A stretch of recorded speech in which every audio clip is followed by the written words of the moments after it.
I can remember the moment sitting down in front of the computer and writing the first lines and thinking, I don't even know if I'll finish this. I didn't even know if I'll get through a chapter. And now here we are.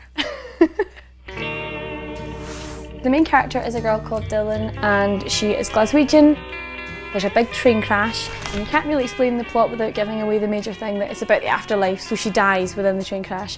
When she comes out, there's only one other person there, and he claims to have been on the train, but he wasn't. His name is Tristan, and he's her ferryman, so it's like the Greek telling of the myth Charon. And so his job is to get her across the wasteland, where there are all sorts of kind of awful things that can suck your soul down and kill you, in order to earn your way across to the other side.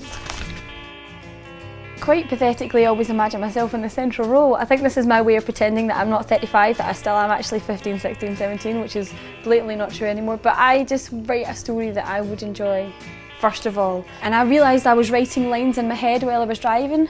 I just thought I'd just start writing them down. And so that night I went home and got the laptop out and started. I get very excited about literature. The kids think it's hilarious when we're annotating poetry, and I start waving things about and going too fast, and they're like, chill, miss. My agent and I kind of laughingly refer to it as the little book that could.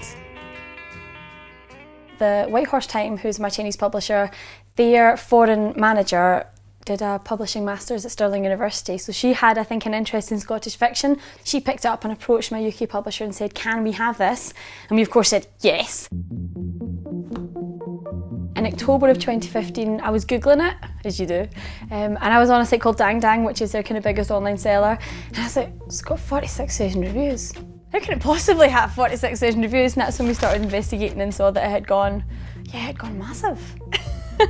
I was at school and my agent rang, and he said, oh, I've got some really big news. And he started talking about a film interest. This was just at the end of November. And he started going through terms and conditions and stuff. And he didn't drop in the name Legendary for about 5 minutes. And I was like, who? I said, wait, what? And I thought, oh, I know who that is. Oh my goodness. And that was when I realised it was actually going to be quite a big deal. I've got a dream of having one of those chairs with my name on it. That would be totally awesome.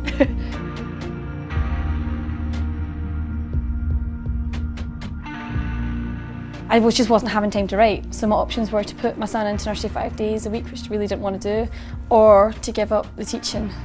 So although the film contract with Legendary has happened, that wasn't why I left teaching. I'd already made the decision. I was just a bit too chicken to step out the door, because teaching is a real job, and I was frightened to be self-employed, but now here I am.